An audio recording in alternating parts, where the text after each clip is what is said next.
कुरान मजीद और सुन्नत रसूल सल्लल्लाहु अलैहि वसल्लम की अहमियत और अफादियत को समझने के लिए इल्म ज़ाहिरी और बातिनी का हसूल बड़ा ज़रूरी है।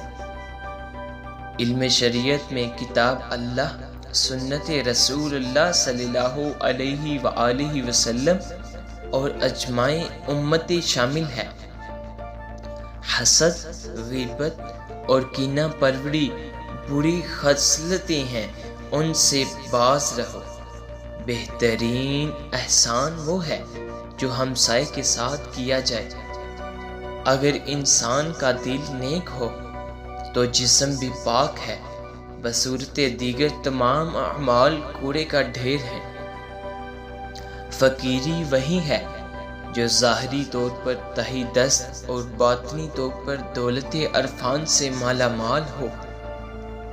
फ़कीरी बड़ा कठिन और मुश्किल रास्ता है और उस पर चलना हर एक के बस की बात नहीं। जो बंदा सुबह शाम तौबा ना करे वो जालिम है। फ़कीर हमेशा 3 बातों पर नज़र रखता है: इल्म, फ़िक्र, शमशीर।